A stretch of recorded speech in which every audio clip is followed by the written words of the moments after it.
찬송가 322장 함께 찬송드립니다. 세상의 헛된 신을 버리고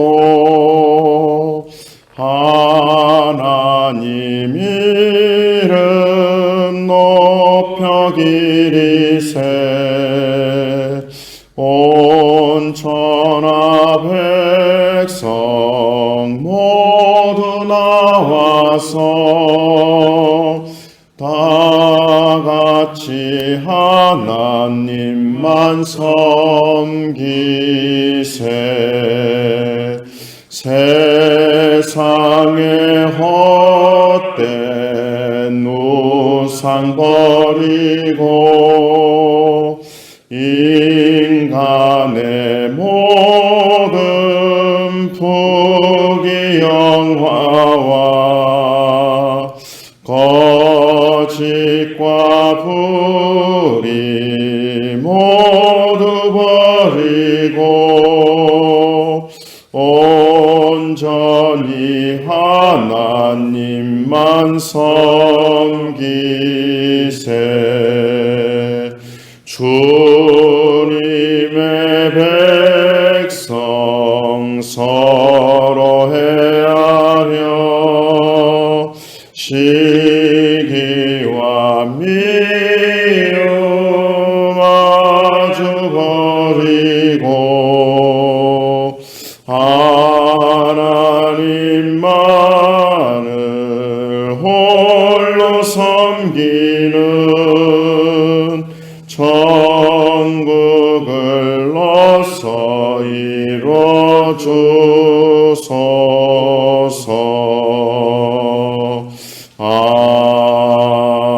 아멘. 성경 말씀 봉독하겠습니다. 신약 성경 로마서 3장 9절에서 18절 말씀입니다. 로마서 3장 9절부터 18절까지 말씀을 제가 봉독하겠습니다.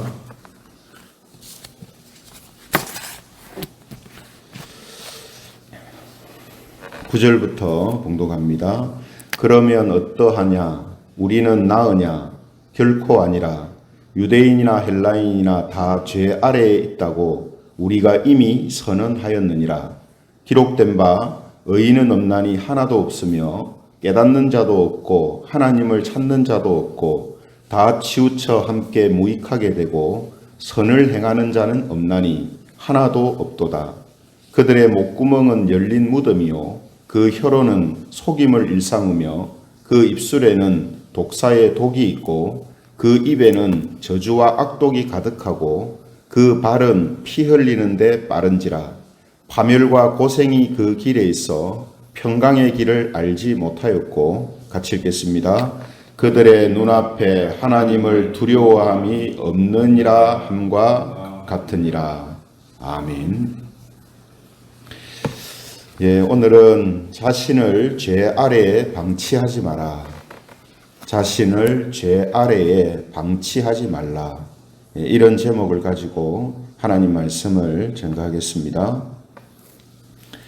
우리가 앞서 살펴본 이 로마서 1장 18절부터 3장 8절까지는요, 모든 사람의 이 죄성과 죄에 대한 한계를 드러내는 그런 내용으로 되어 있는 말씀이었습니다.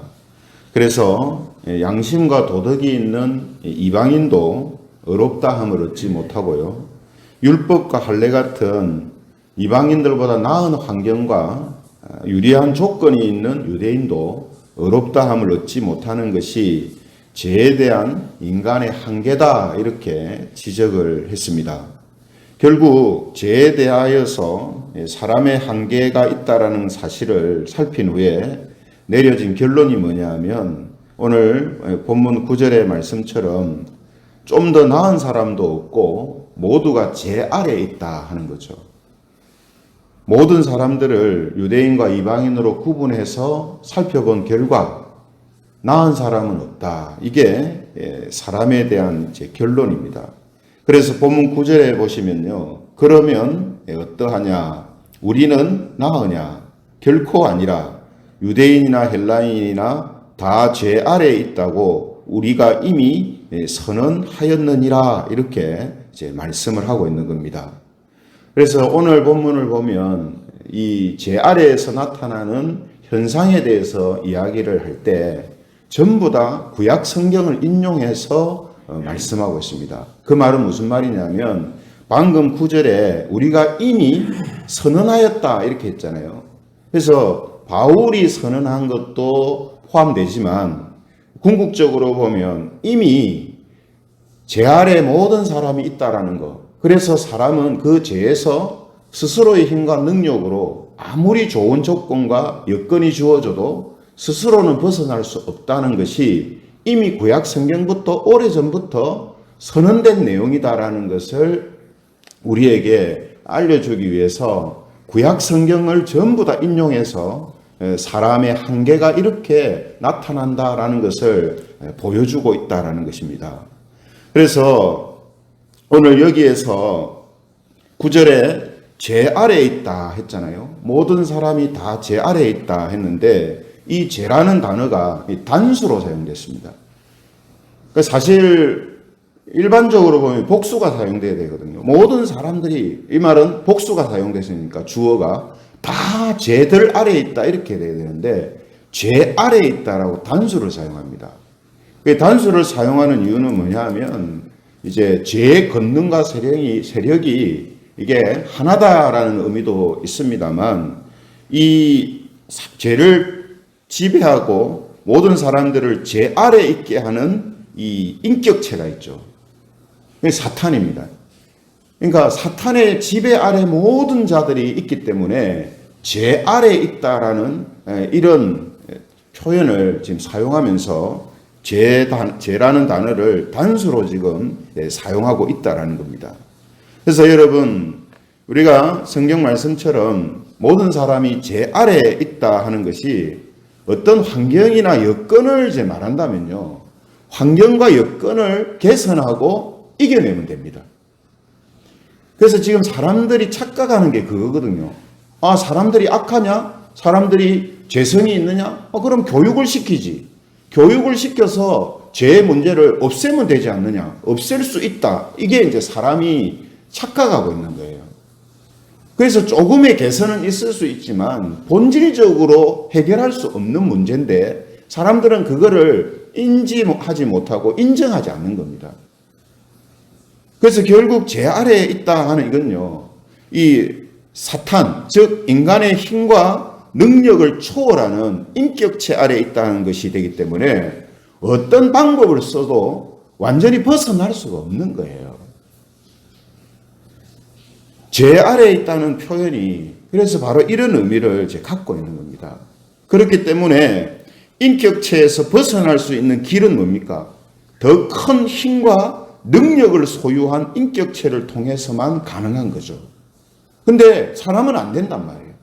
어떤 뛰어난 사람이라도 사탄에게서 벗어날 수가 없는 거예요. 그 사탄을 상대할 수 있는, 그 사탄을 이길 수 있는 초월적인 인격체가 누구냐면 하나님입니다. 그래서 하나님 밖에는 우리가 죄 아래에서 벗어날 수 있는 방법이 없는 거예요. 그죠? 이런 이제 의미를 우리가 먼저 이해하고 오늘 본문을 우리가 보면 훨씬 더 이 말씀이 우리에게 이해하기가 쉽게 될 것입니다. 우리가 성경을 보면요. 하나님을 믿는 성도들을 그래서 이렇게 이제 표현을 합니다. 시편 91편 1절에 보면 성도들이 어떤 자인가 하는 것을 설명하는 내용이 나오는데요. 시편 91편 1절에 보면 지존자의 은밀한 곳에 거주하며 전능자의 그늘 아래 사는 자여 이렇게 말씀합니다.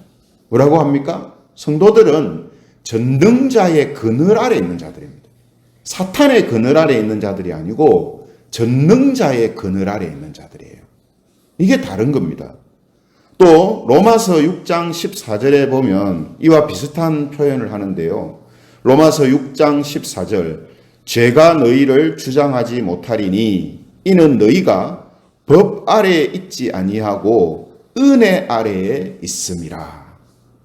성경은 성도들을 어디 아래에 있는 사람이라고 하냐면 죄 아래, 법 아래에 있는 사람이 아니라 은혜 아래에 있는 사람이라 이렇게 표현을 합니다. 그래서 방금 우리가 두 구절을 본 것처럼요. 모든 사람들은 죄 아래에 있어요. 사탄 아래에 있습니다. 사탄의 그늘 아래에 있어요.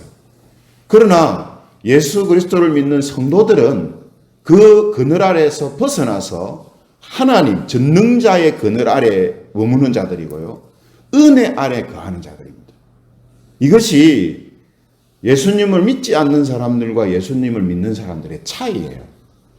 그래서 하나님의 사람들은 죄에 매이고 죄에 끌려다니는 게 아니라 죄에 대하여 항거하고 죄와 싸울 수 있는 이런 모습이 있는 이유가 본인이 있는 어떤 능력을 가지고 하는 게 아니라 벌써 은혜 아래 거하는 자들이 되어 있기 때문에 그런 것에 대하여서 대항하게 된다는 말이죠. 그런데 여러분, 사탄은 아직도 그리스도인을, 우리를 계속해서 자기 그늘 아래 있게 하려고 합니다. 그래서 성경이 사탄이 우는 사자처럼 삼킬 자를 두루 찾는다 하는 표현을 쓰잖아요. 믿는 자라도 사탄은 죄 아래 성도들을 자꾸 끌어들이려고 합니다. 그래서 우리에게는 비록 우리가 넓은 의미에서 하나님의 그늘 아래 있고 또 은혜 아래 있지만 사탄이라는 세력이 여전히 활동하고 있기 때문에 이러한 부분을 통해서 사탄과 죄가 어떻게 역사하는가 하는 이 부분을 성경을 통해 우리에게 가르쳐 주시는 거거든요. 그죠?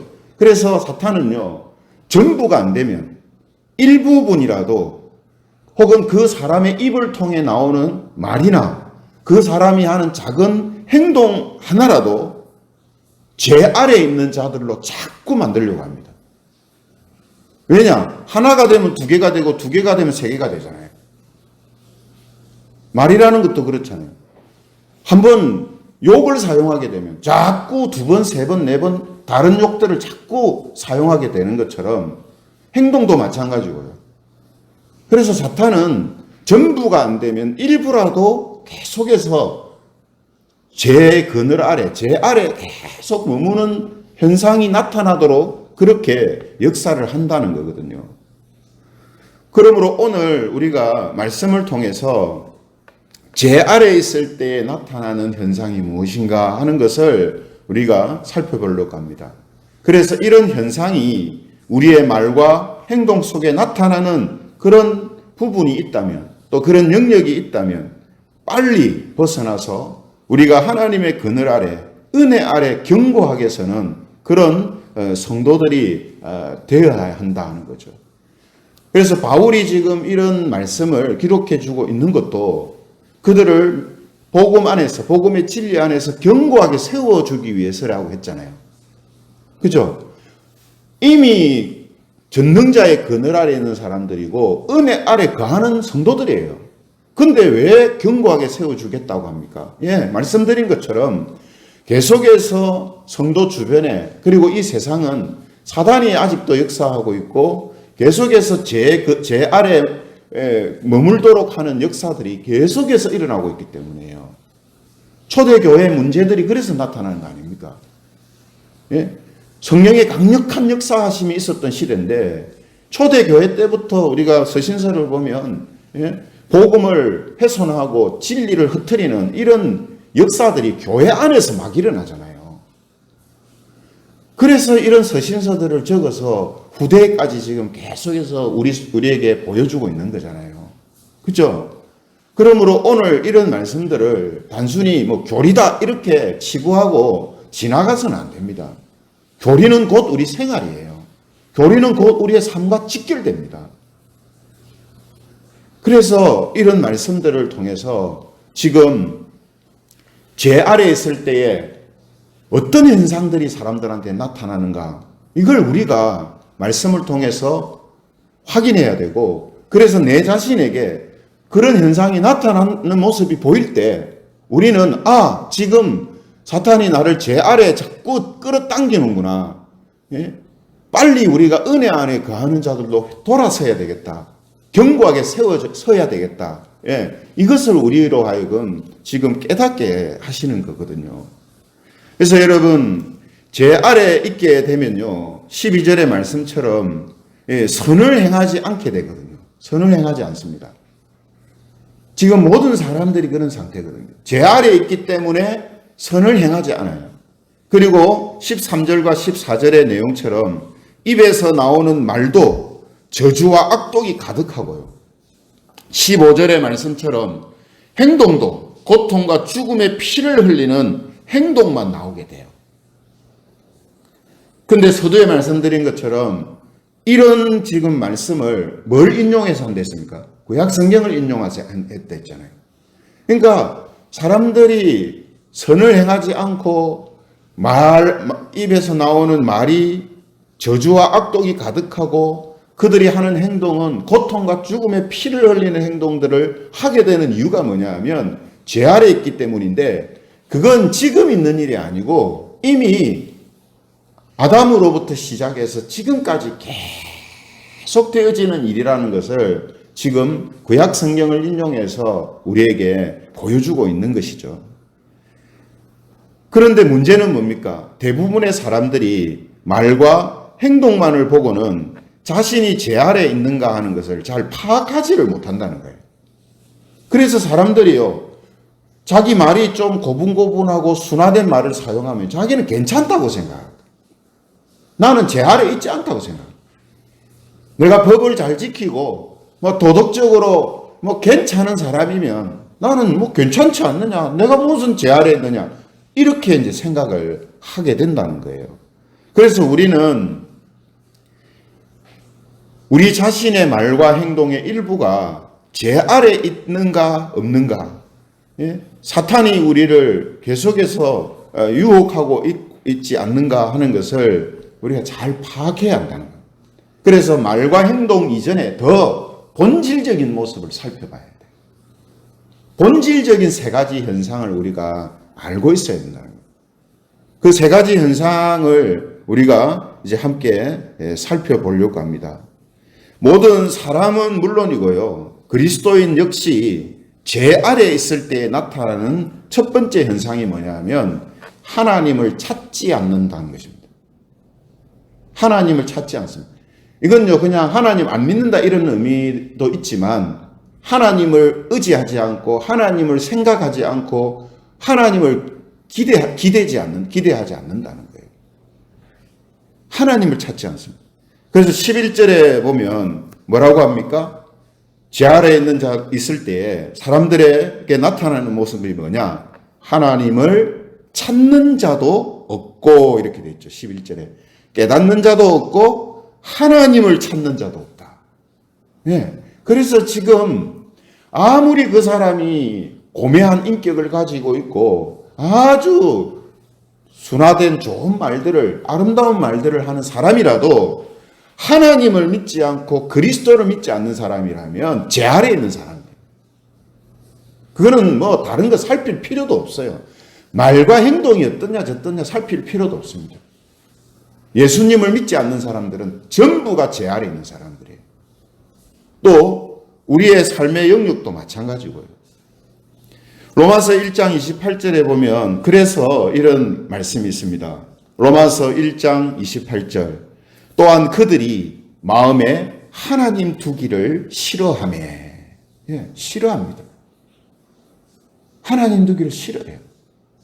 그래서 우리가 주변에서 사람들을 볼 때, 야, 저 사람 참 예수 믿으면 너무 좋겠는데, 너무 좋은 사람이고 착한 사람인데, 예수님만 믿으면 좋겠는데, 예? 그런 사람이 있잖아요. 왜 그렇습니까? 아무리 좋은 사람으로 보여도 하나님을 믿지 않으면 결국 죄 아래에 있는 사람이기 때문에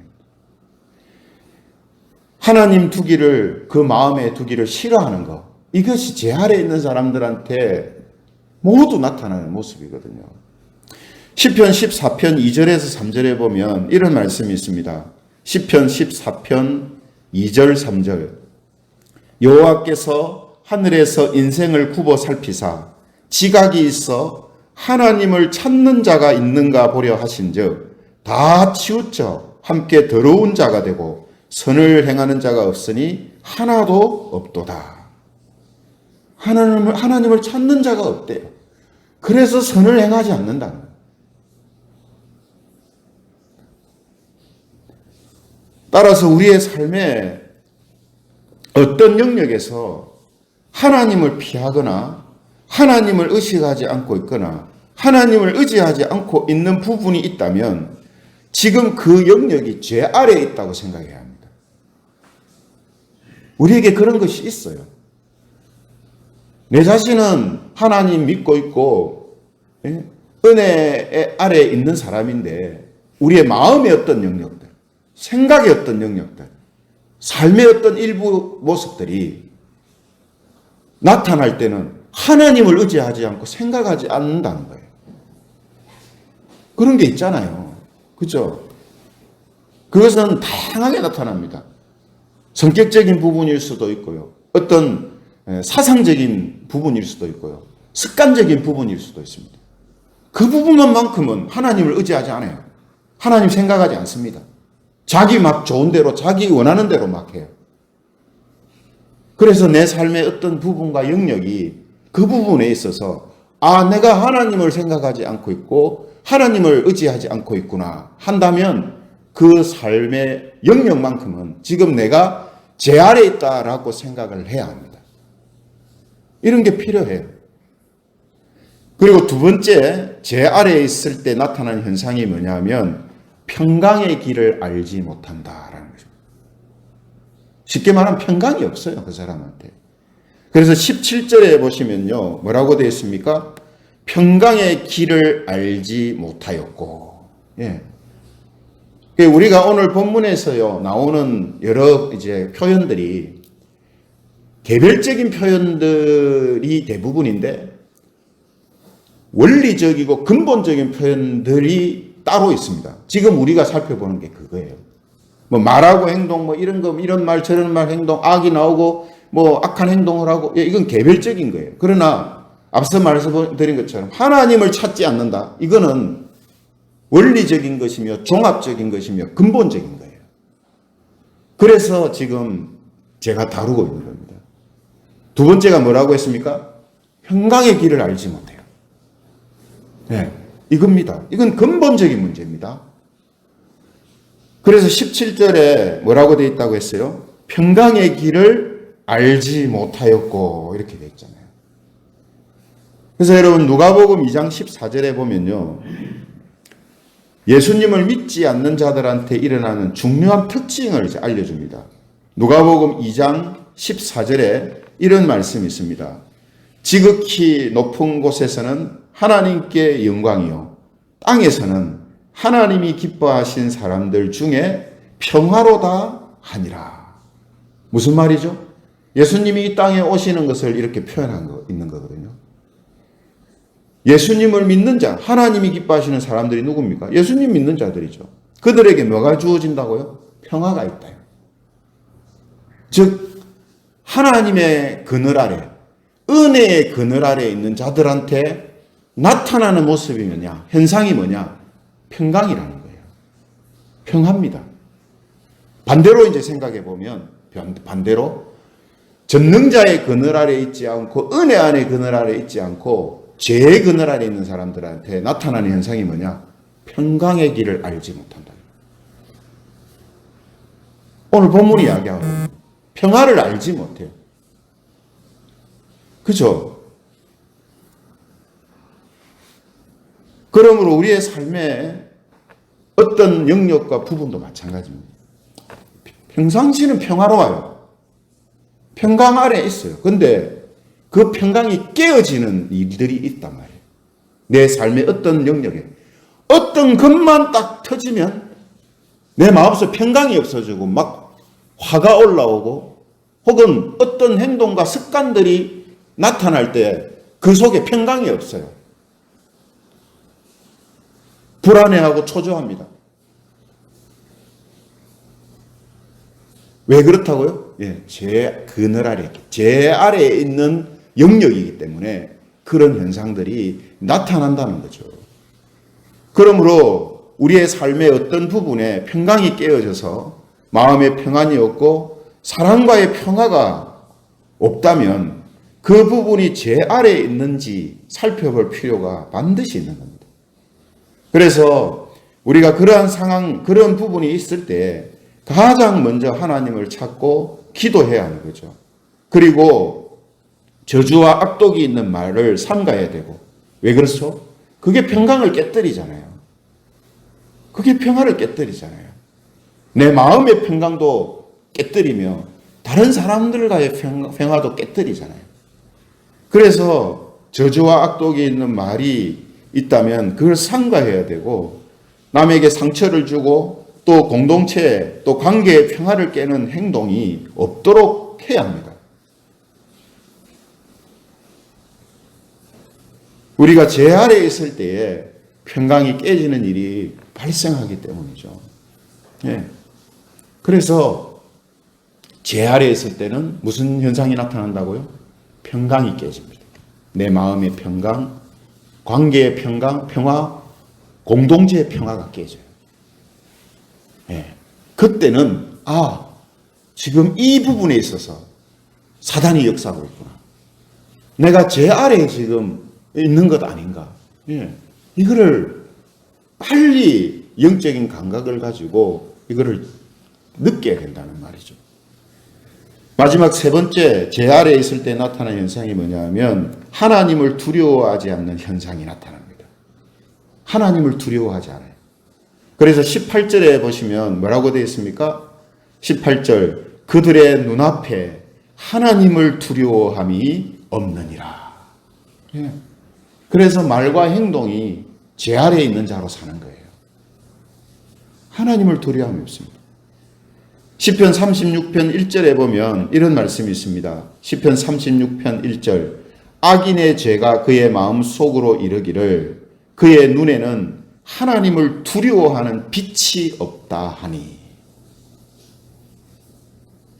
악인들의 마음에는 뭐가 있습니까? 하나님을 두려워하는 빛이 없어요.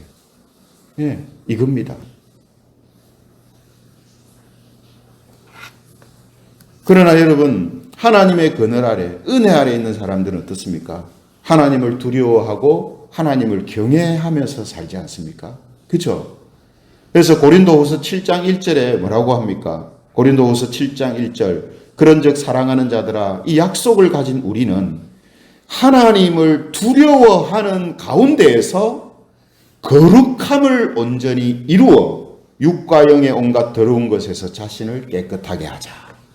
하나님을 두려워하는 것이 없으면요, 뒤에 게 안 됩니다. 거룩함을 온전히 이루어 안 돼요. 자신을 깨끗하게 하자 안 됩니다. 하나님을 두려워함이 없으면 이게 안 돼요. 우리의 삶의 모든 영역이 다 그렇습니다. 하나님을 두려워함이 없다면 그 영역은, 그 부분은 선한 거룩함을 이루지 못해요. 자신을 깨끗하게 하지 못한다는 거죠.